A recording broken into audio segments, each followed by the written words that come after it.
Hello, students. This is the video lecture syllabus quiz for JMS 494 for spring 2024 semester. Okay, JMS 494, Media Law and Ethics for spring 2024. Now, before I share my screen and go over the basic policies of the class, oh, and there are questions embedded in this, okay? So you do need to watch this to get the points. But before I share my screen and start going over that, I just want to give kind of an overview of the class. The title seems pretty self-explanatory, Media Law and Ethics, but there's actually a lot to it. If you are majoring in something in the School of JMS, that's journalism, advertising, public relations, or media studies, this is a required course, so you have to take it. So to the question of why is this important? Well, because it's required, okay? But for the rest of y'all, I think you're probably in the digital and social media minor, and it's also a required class for that as well.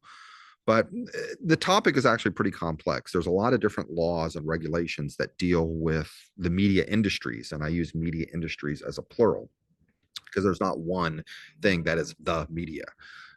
If you want to work in one of these areas, you need to know what the laws are so that you don't do something wrong and get yourself in trouble, because you definitely don't want that. Certainly not when you're new and aspiring and hoping to get a bigger career. So there's that aspect of it, of like legally what you can do, and there's no way we can go into all the finer details of things, and then the laws also vary by state. But I'm going to kind of cover sort of a lot of icebergs, tip of the icebergs, just some sort of general things that you should know about. But we're also going to explore the world of ethics. Ethics relates to things that maybe you should do, or what is the preferred optimum way to act. Just because something is legal doesn't mean it's right. And if you're working in one of the media industries, maybe you have some information, and just because you have that information, maybe you've legally obtained it, maybe there's no law against broadcasting or transmitting it, but ethically it could be wrong, you know, ethically it could be wrong. So we're going to kind of explore some of those issues as well. The first main policy is please email your instructor. In some cases, that's me. If you are in another section, perhaps it's Professor Krooming, email your instructor through Canvas inbox, okay?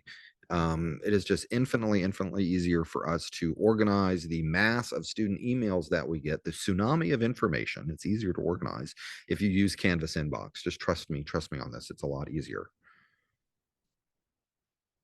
The deadline for my section, if you meet with me on Wednesday, you're in my section, the deadline for everything is Tuesday, 11:59 p.m. That's the day before we meet face to face.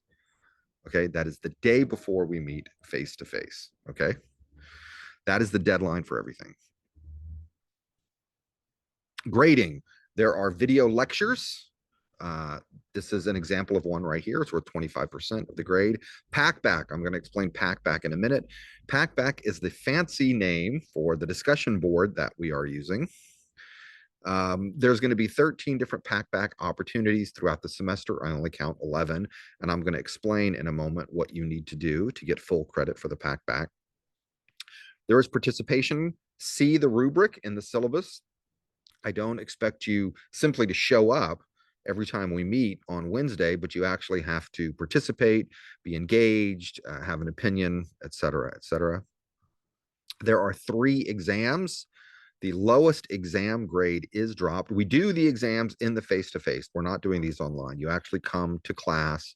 We're using Gradescope, who actually take the exams in the face-to-face meeting. And then there is a final paper that is worth 17% of your grade. And then there's something called SONA. I expect if you've taken JMS classes before, you are familiar with SONA. I'm assuming you are familiar with SONA, but I will explain that as well, 3% of the grade.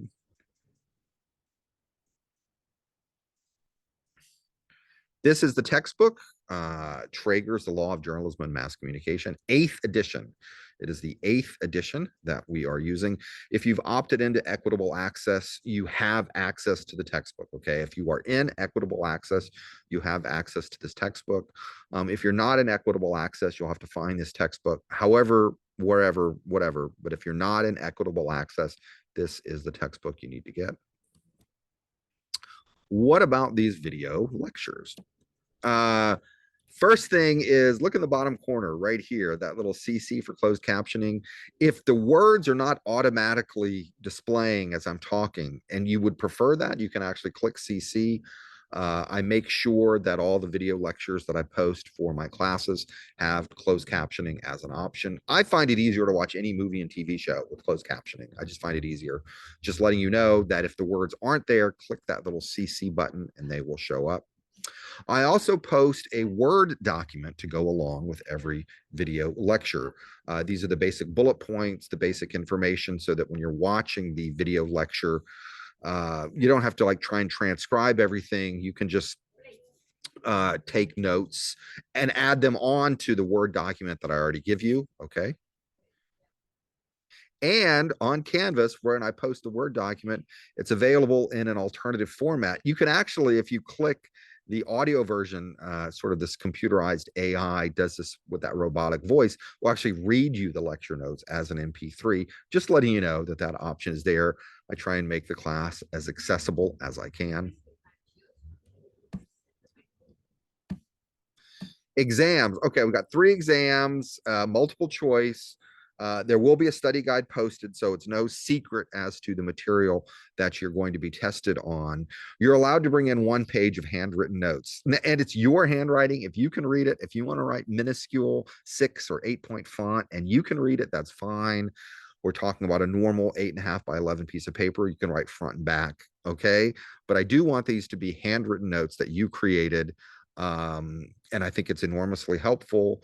And then you could bring that in, and when you take the exam, you don't have to stress out because you've got all the information already written out for you. Okay. The dates in the syllabus. Packback is worth 15% of the final grade. Now let me explain packback. Okay. Um, the deadline is Tuesday. Same deadline as for the video lecture. The deadline is Tuesday. You have to post 1 original question and respond to 2 other questions. And the system uses something called a curiosity score. Asking a simple yes or no question doesn't give you a high curiosity score. Asking a question such as, when is the next exam? That will not get you a high curiosity score. So you need at least a curiosity score 50 on anything that you post in order to get the packback credit for it. And the system will actually tell you if your curiosity score is 48 or 38 and you didn't hit the 50, it'll tell you, and then you have a chance to revise and edit so that you make sure you get the points. Okay. The system is pretty forgiving. So you have to post 1 question and respond to 2 questions. Post a question, respond to 2 questions. Do that by the deadline, Tuesday, 11:59 p.m., which is the same deadline as the video lecture, and you'll get credit for the packback.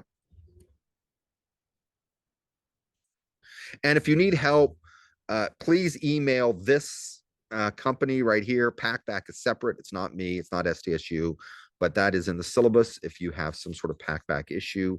If you have signed up for equitable access, you have access to packback. If you are not in equitable access, I repeat, if you're not in equitable access, you will need to pay for a subscription to packback to get you through the semester. I don't know what the cost is. It's not much.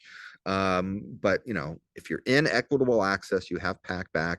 If you're not in equitable access, you do need to pay for a subscription to packback.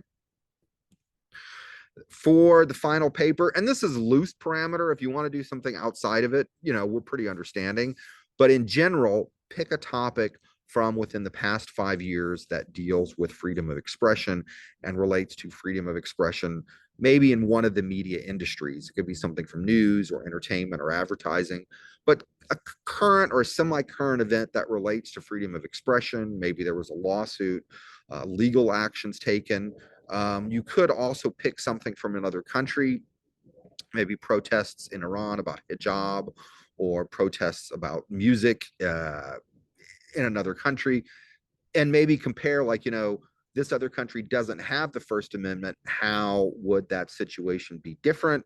So you could do something international, or you could do something current from the United States and kind of analyze that using some of the material that you have learned in class. The one topic that I don't want is Brandy Levy, the student who posted something vulgar on Snapchat, and her case went all the way to the Supreme Court. She was a cheerleader who said F the school. if you know what I mean.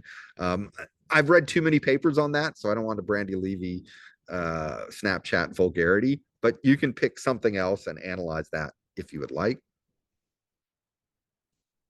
And Sona, if you've gotten this far in JMS, you probably know Sona, but just for those of you who maybe don't, Sona is a way to organize human subjects to conduct research. I have colleagues, other professors, or maybe graduate students who are doing studies and they want to get people's opinions on a topic. What is your opinion on smoking? What is your opinion on Israel Hamas? What is your opinion on this? Or maybe you watch a video and answer questions about that.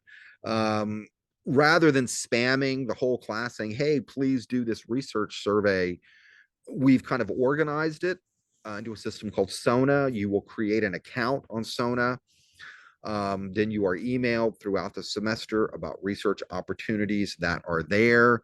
And then you do the research opportunity and you say, hey, I want this credit to count for JMS 494. There's a certain amount of SONA credit that is required. And it's a really small part of the grade, like 3% of the grade. It's not a big deal. But do take a look at the syllabus and the SONA assignment. If this is new to you, please take a look at SONA. And this is something that goes on throughout the semester. That's it. And we're off.